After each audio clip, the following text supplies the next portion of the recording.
Alright guys, welcome back. We are going to read Act 3, Scene 2 today. This is a fairly famous scene known for the funeral orations of Mark Antony and Brutus. By oration we mean just simply a speech, but oration has a bit of a more specific meaning. An oration is a speech using specific rhetorical techniques, and it's usually trying to persuade the audience members. So we're in the public forum. Obviously the crowd is very worked up. Caesar has just been killed. And so we're on page 54 of our text. One thing that's going to become clear is that Brutus is very important, and we're going to see why Cassius and Casca knew that it was so important to have Brutus on their side. If the conspirators cannot be successful, obviously they might be killed themselves for what they've done to Caesar. Okay, so we'll pick it up on page 54.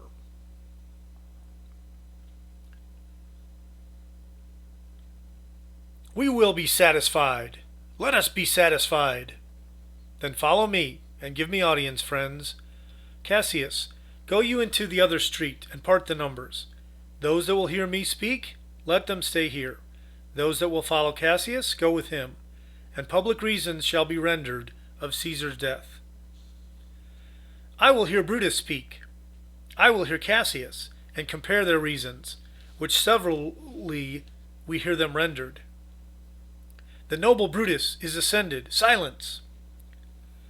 Be patient till the last. Friends, Romans, countrymen, and lovers, hear me for my cause, and be silent, that you may hear. Believe me for mine honor, and have respect to mine honor, that you may believe. Censure me in your wisdom, and awake your senses, that you may the better judge. If there be any in this assembly, any dear friend of Caesar's, to him I say that Brutus's love to Caesar was no less than his.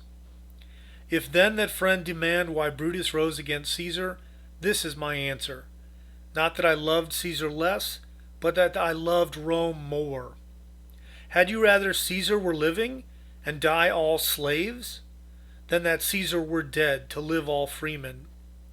As Caesar loved me, I weep for him. As he was fortunate, I rejoice at it. As he was valiant, I honor him. But as he was ambitious, I slew him. There is tears for his love, joy for his fortune, honor for his value, and death for his ambition. Who is here so base that would be a bondman? If any, speak, for him have I offended. Who is here so rude that would not be a Roman? If any, speak, for him have I offended. Who is here so vile that will not love his country? If any, speak, for him have I offended. I pause for a reply. None, Brutus, none. Then none have I offended. I have done no more to Caesar than you shall do to Brutus. The question of his death is enrolled in the Capitol, his glory not extenuated, wherein he was worthy, nor his offences enforced, for which he suffered death.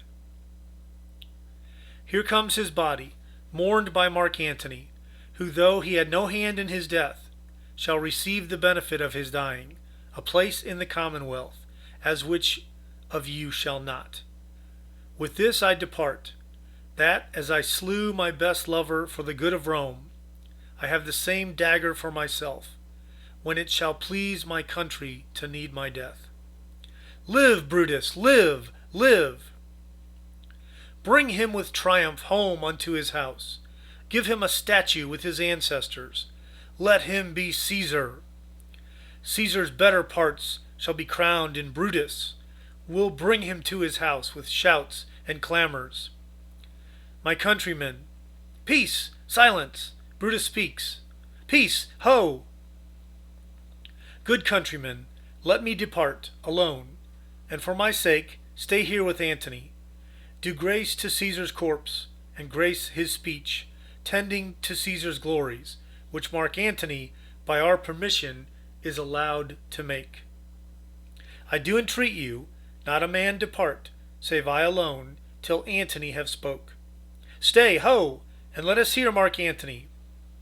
Let him go up into the public chair. We'll hear him. Noble Antony, go up.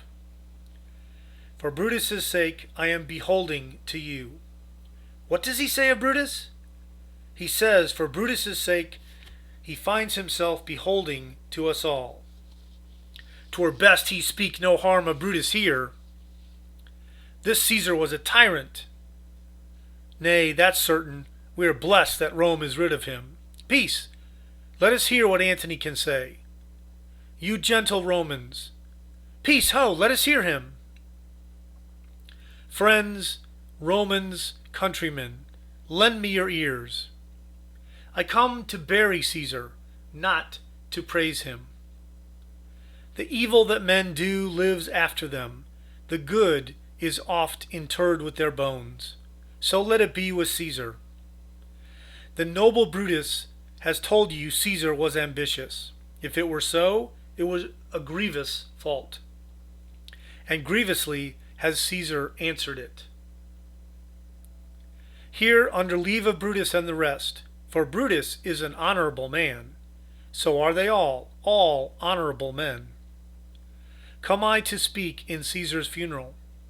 He was my friend, faithful and just to me, but Brutus says he was ambitious, and Brutus is an honorable man. He has brought many captives home to Rome, whose ransoms did the general coffers fill. Did this in Caesar seem ambitious? When that the poor have cried, Caesar has wept. Ambition should be made of sterner stuff. Yet Brutus says he was ambitious, and Brutus is an honorable man. You all did see that on the Lupercal I thrice presented him a kingly crown, which he did thrice refuse. Was this ambition? Yet Brutus says he was ambitious, and sure he is an honorable man. I speak not to disprove what Brutus spoke, but here I am to speak what I did know. You all did love him once, not without cause. What cause withholds you then to mourn for him? O judgment, you are fled to brutish beasts, and men have lost their reason. Bear with me. My heart is in the coffin there with Caesar, and I must pause till it come back to me. Methinks there is much reason in his sayings. If you consider rightly of the matter, Caesar has had great wrong. Has he, masters? I fear there will a worse come in his place. Marked ye his words? He would not take the crown. Therefore 'tis certain he was not ambitious. If it be found so, some will dear abide it. Poor soul, his eyes are red as fire with weeping. There's not a nobler man in Rome than Antony. Now mark him, he begins to speak again. But yesterday the word of Caesar might have stood against the world. Now lies he there, and none so poor to do him reverence. O masters, if I were disposed to stir your hearts and minds to mutiny and rage, I should do Brutus wrong and Cassius wrong, who, you all know, are honorable men. I will not do them wrong.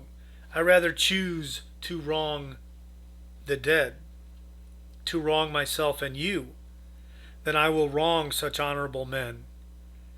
But here's a parchment with the seal of Caesar I found in his closet. 'Tis his will. Let but the commons hear this testament, which, pardon me, I do not mean to read. And they would go and kiss dead Caesar's wounds, and dig their napkins in his sacred blood, yea, beg a hair of him for memory, and dying, mention it within their wills, bequeathing it as a rich legacy unto their issue. We'll hear the will. Read it, Mark Antony. The will, the will. We will hear Caesar's will. Have patience, gentle friends. I must not read it. It is not meet that you know how Caesar loved you, You are not wood, you are not stones, but men. And being men, hearing the will of Caesar, it will inflame you, it will make you mad. 'Tis good you know not that you are his heirs. For if you should, oh, what would come of it? Read the will, we'll hear it, Antony. You shall read us the will, Caesar's will. Will you be patient? Will you stay a while? I have o'ershot myself to tell you of it. I fear I wrong the honorable men, whose daggers have stabbed Caesar. I do fear it. They were traitors, honorable men. The will, the testament. They were villains, murderers. The will. Read the will. You will compel me then to read the will? Then make a ring about the corpse of Caesar, and let me show you him that made the will. Shall I descend, and will you give me leave? Come down, descend. You shall have leave. A ring, stand round. Stand round the hearse, stand from the body. Room for Antony, most noble Antony. Nay, press not so upon me, stand far off. Stand back, room, bear back. If you have tears, prepare to shed them now. You all know this cloak. I remember the first time ever Caesar put it on. 'Twas on a summer's evening in his tent. That day he overcame the Nervi. Look, in this place ran Cassius's dagger through. See what a rent the envious Casca made. Through this the well-beloved Brutus stabbed. And as he plucked his cursed steel away, mark how the blood of Caesar followed it, as rushing out of doors to be resolved, if Brutus so unkindly knocked, or no, for Brutus, as you know, was Caesar's angel. Judge, O you gods, how dearly Caesar loved him. This was the most unkindest cut of all. For when the noble Caesar saw him stab, ingratitude, more strong than traitors' arms, quite vanquished him. Then burst his mighty heart, and in his mantle, muffling up his face, even at the base of Pompey's statue, which all the while ran blood, great Caesar fell. Oh, what a fall there was there, my countrymen! Then I and you and all of us fell down, whilst bloody treason flourished over us. Oh, now you weep, and I perceive you feel the dint of pity. These are gracious drops. Kind souls, what weep you when you but behold, O Caesar's vesture wounded? Look you here, here is himself marred, as you see with traitors. O piteous spectacle! O noble Caesar! O woeful day! O traitors, villains! O most bloody sight! We will be revenged. Revenge about, seek, burn, fire, kill, slay. Let not a traitor live. Stay, countrymen. Peace there. Hear the noble Antony. We'll hear him, we'll follow him, we'll die with him. Good friends, sweet friends, let me not stir you up to such a sudden flood of mutiny. They that have done this deed are honorable. What private griefs they have, alas, I know not, that made them do it. They are wise and honorable, and will, no doubt, with reasons answer you. I come not, friends, to steal away your hearts. I am no orator, as Brutus is, but as you know me all, a plain, blunt man, that love my friend, and that they know full well that gave me public leave to speak of him. For I have neither wit, nor words, nor worth, action, nor utterance, nor the power of speech, to stir men's blood. I only speak right on. I tell you that which you yourselves do know.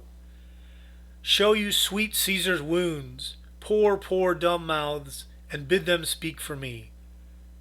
But were I Brutus, and Brutus Antony, there were an Antony, would ruffle up your spirits, and put a tongue in every wound of Caesar, that should move the stones of Rome to rise and mutiny. We'll mutiny! We'll burn the house of Brutus. Away then, come, seek the conspirators. Yet hear me, countrymen, yet hear me speak. Peace, ho! Hear Antony, most noble Antony. Why, friends, you go to do you know not what. Wherein has Caesar thus deserved your loves? Alas, You know not. I must tell you then. You have forgot the will I told you of. Most true, the will. Let's stay and hear the will. Here is the will, and under Caesar's seal. To every Roman citizen he gives, to every individual man, 75 drachmas. Most noble Caesar will revenge his death. O royal Caesar, hear me with patience. Peace, ho! Moreover, he has left you all his walks, his private arbors, and new planted orchards on this side Tiber. He has left them you, and to your heirs forever common pleasures, to walk abroad and recreate yourselves. Here was a Caesar, when comes such another? Never, never!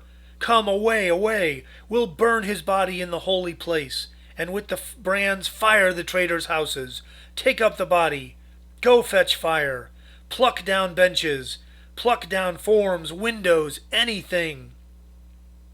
Exit plebeians with the body. Now let it work. Mischief thou art afoot. Take thou what course thou wilt. How now, fellow? Sir, Octavius has already come to Rome. Where is he? He and Lepidus are at Caesar's house, and there will I straight to visit him. He comes upon a wish. Fortune is merry, and in this mood will give us anything. I heard him say, Brutus and Cassius are rid like madmen through the gates of Rome. Belike they had some notice of the people, how I had moved them. Bring me to Octavius.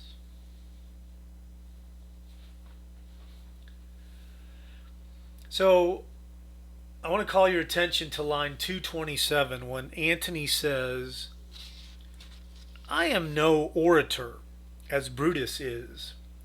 So I think we can see the disingenuous nature of that comment, because clearly Antony is quite a powerful orator.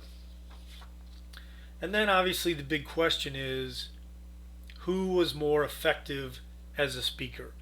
Brutus, who spoke for a much briefer time, or Mark Antony?